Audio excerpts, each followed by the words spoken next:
Good afternoon, all.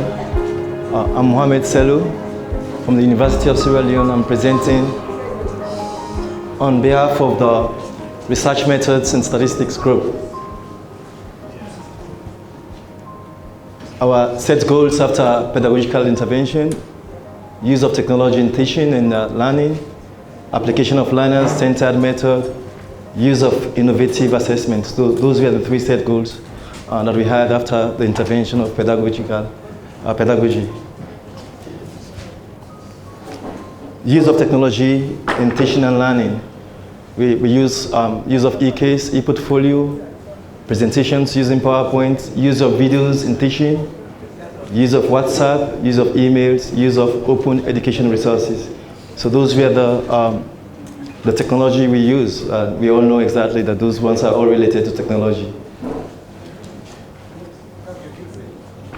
Application of learner-centered methods. So we had class discussion, group work, field research, especially collecting primary and secondary data, role plays, simulation, especially you want to do modeling and focus group discussion, resource persons or guest speaker in particular, policy actors or researchers or statisticians. So those were the learner-centered methods we use.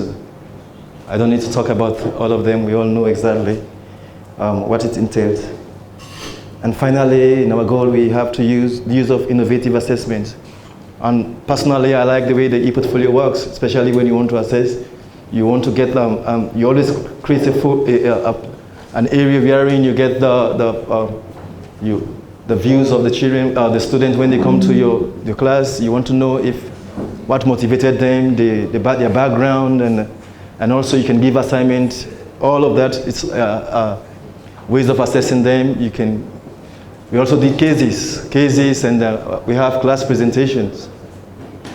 Those were the ways we assess our students after pedagogical intervention. So the use of technology in teaching and learning. So what were the challenges and what has worked, and what were the challenges and how we overcame the challenges. Use of e-case, there's a challenge of limited cases. That's especially in the area of research and statistics. And we developed more cases. That is, we are advocating that us and PEDAL, we should develop more cases relating to statistics and research, especially those in that area, and the e-portfolio. And we have a challenge of incomplete e-portfolio, as we saw from the statistics that we did yesterday, or the survey, that only 20% actually did complete the e-portfolio. So that's incomplete, that's the challenge, and we're requesting for more training and in designing e-portfolio. Presentations using PowerPoint, where limited equipment in some universities. So we're saying the institution should provide at least the equipment necessary for PowerPoint presentations. Use of videos in teaching. We said in use of video, that's always connectivity. You might want to use a video in teaching, especially if you are not able to download, if you don't have an app to download the video and use it offline, and then you want to use the video online, then you might be constrained with internet connectivity. And we said we should focus on development of contextual videos.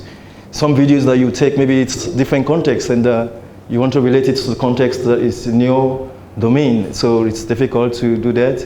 So we're saying we should overcome that one. We should focus on developing contextual videos. Use of WhatsApp. Yeah, that one also we saw that some students, it's difficult to get smartphones, and especially data, to smartphone and data. Because normally in our classes, we always encourage the students to create a WhatsApp group, and at times I just send my PDF files of my work if I want them to do a reading assignment before our class. So we have a challenge of limited smartphones and data. So we are asking institutions to make it a requirement and even a loan scheme, so that student can pay and then you can get a smartphone. So you give a smartphone to a child, and then you at least make it as a requirement, or you let them pay, through a loan scheme. Use of email, the challenge is internet connectivity. We are also requesting that institutions should provide at least connectivity so that you can get broadband, and then we can access that. Use of open resource, open education resource. So we said data availability, that also is a constraint, because if you have to get so an e-resource, you definitely need data to, and we are saying institutions should subscribe. They should subscribe so that the children can use that. Application of learner-centered method. So we said what works was what the class discussion, and the challenge is the class size. So if you want to, like, if you have a very large cluster, you have like a 500 or some 250 students in class, that's a challenge. But now we're saying we can overcome that with the use of what? E-learning.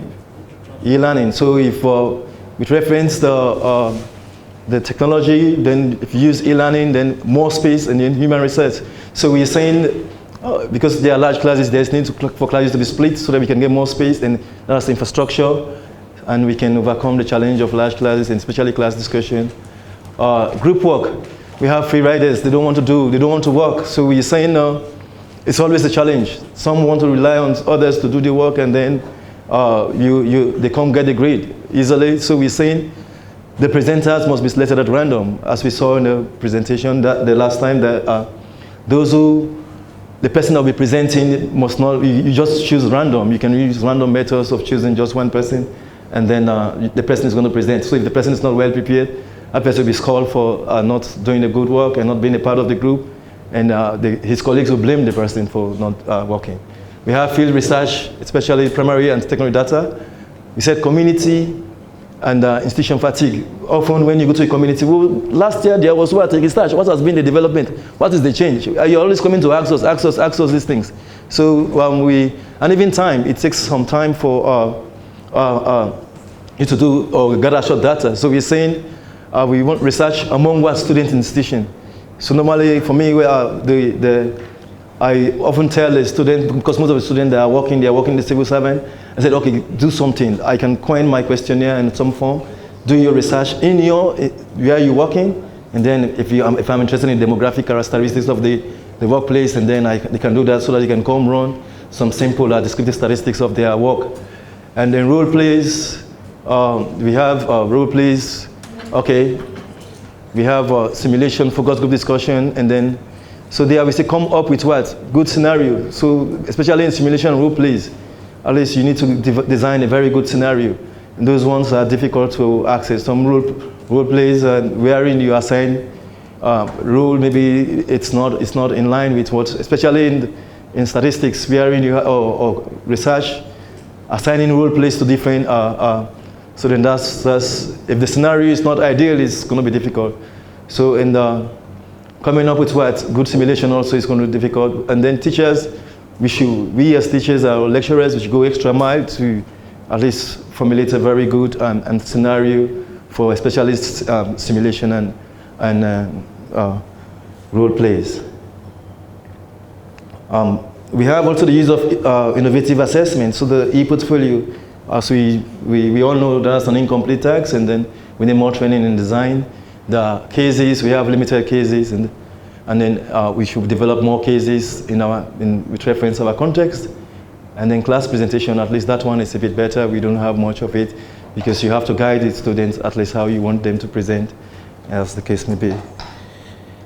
Yeah, lessons learned. We know that e-portfolio can work for all classes, and case for all small classes, it's very, very preferable for small classes. And then PowerPoint presentation for all classes. And then class or group discussion it's good for small classes. If you have a very large class and then you want all of them, you can capture most of the things. So that's what we learned. We are progress. So we said the use of technology in teaching and learning, which is one of our goals. We fair with that, and the application of learner-centered method, we are good in that one. And the use of innovative assessment, we are also good in that. This is the trend. This is the trend of our movement so far from June. As you can see, the goal and then the months of the year, and so you can see that at least in our group we are growing, and we hope to climax, because we have not. The lower limit was like 1 to 5, and we are just, no one has, at least the average has not exceeded 4, and so we want to see come succeeding years, or we can move on more, okay? And then those are the months. I want to say asante.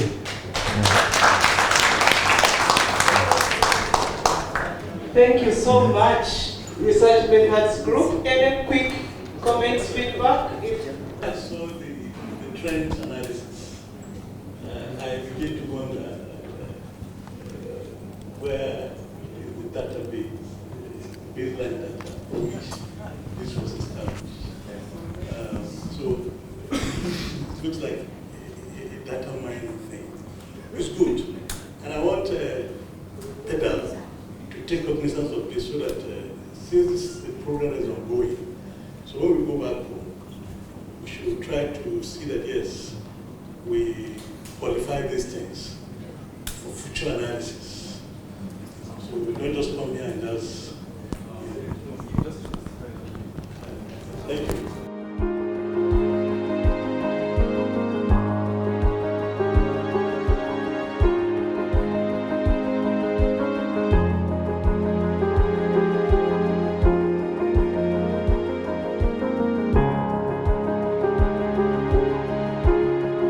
We are live from the Sarova White Sand Hotel in Mombasa, Kenya, where the AAU TV is partnering with PASGR to cover the annual convening of the pedal expert and then also facilitators as well, and also a bit of the MRPP program. And so we are recounting the stories, the success stories, the aha moment of lecturers, teachers, facilitators throughout the pedal training that has been going on in Africa. And we are privileged to have some participants who will be taking their key feedback as well. So stay tuned, relax, and enjoy the best of our interview sessions. My name has always been Kusisa.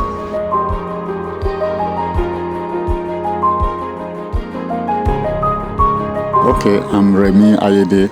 I'm a professor of political science from the University of Ibadan, Nigeria. Great. So, Prof, you have been a facilitator for the pedal training for some time now. Yes. What will you share with us? Well, I must say that before I became a pedal trainer myself, underwent some training, which has helped a great deal in improving the quality of teaching and learning in my classroom at the University of Ibadan and elsewhere. Okay. So before pedal, you have been teaching for years, and now you know the pedal. What is the difference? Yeah, I think there's a huge world of difference between before and after the pedal exposure. I've always considered myself as a good teacher, but after going through the pedal training, I realized that there are lots to learn if you really desire to improve on your teaching. That although teaching can be a gift, but it's a gift that needs to be refined and developed over a period of time.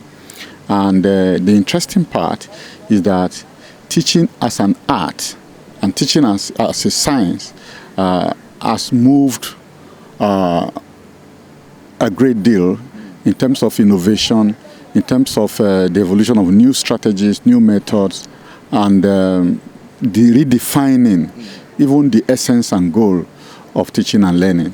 And as a teacher, you need to be apprised of new developments concerning teaching and learning in order to continuously improve on the quality of the teaching and learning experience in our various universities. I must say that one of the first things we need to know is that as we grow in our career, we're also supposed to grow in our competencies in teaching and learning. Because most of the time in the university, we focus on research, even though we know that a university, most of the time, is not supposed to focus on research alone. Teaching is the other side of the coin. But most of the time we focus on research because that's where you really find meaning. And then again, it is in your publication that your career advancement depends. But really, there's also a pathway in career development as far as teaching and learning is concerned, which can, in fact, add value or reinforce our growth in research and development. And that is why it's important for us to take advantage of the opportunity that PEDAL is offering. Great. One key thing or one key trend that academics are seeing and expect is that because of the publish or perish syndrome, we have a lot of our academics focusing much more on publications and research much more than teaching. Has it become a problem in our universities, and must we change? I think it has become a problem, and many universities are actually changing. In Ibadan, for instance, there has been systematic effort to integrate teaching competencies and growth into the career advancement part. In fact, there are specific criteria relating to teaching that you need to meet in order for you to earn promotion at various levels. Now, what we find in the case of PEDAL is that we are beginning to see that even our research can benefit from our reflection on teaching and learning in our classroom, because what we also find is that teaching and learning in our various disciplines, doing research in teaching and learning in our various disciplines is integral to the kind of research that is accepted for publication, for promotion consideration in our university. So we therefore gain doubly when we pay attention to improving our teaching and learning and trying to move beyond practice into translating what we have practiced into some form of knowledge that others can benefit from. Wonderful. So you are a facilitator for one of the models. Yes. And can you pedagogical practice. Okay. So then what will you share with us in that model within the next 1 minute? Yeah, very importantly is to say that leadership is expressed and manifested in the classroom, in the teaching and learning process. And that if you are not conscious of the leadership role you play as a teacher in the process of teaching and learning, then there will be a huge gap, in trying to bring out the best from the students. Because if teaching and learning is inherent to the pedagogical environment, then the way you do your teaching, the values that you express, the skills that you manifest are inherently leadership skills that you are supposed to demonstrate by example to your students. So if you are not conscious of that characteristics of the learning environment, then you are not able to consciously bring out those qualities in your students. Okay. One of the key things that came out throughout the session had to do with the fact that we need to focus on learner characteristics, which is very important. Yes. But do you think that every student must go through the 4-year bachelor? Are there students who can finish faster, and are there students who may need a lot of time to complete the session? Must we have that variation? Well, usually students who come to a class don't come with the same level of intelligence, they don't come with the same level of experience, they don't come with the same level of preparedness, they don't come with the same level of exposure. So if you are a teacher and you just engage the class on the assumption that they are of a particular level, then you will be making a grave mistake. And that's why a good teacher, one, is a good listener. A good teacher is very sensitive. A good teacher is the one who tries to make the learners realize their potentials and see beyond, what they currently know about themselves. And that's why a teacher must be sensitive to this diversity in class. And one of the things we also talk about in PEDA is that a teacher must recognize diversity and try to promote inclusion in the process of teaching and learning. Thank you so much, Doc, for joining us. Great. All right. So we just listened to one of our facilitators, and he facilitates the pedagogical leadership session or module under PEDAL. We are still gathering feedback and then also interviewing our guests, participants, lecturers, and some members as well. Stay tuned. This is AAU TV. My name is Kwesi Sam.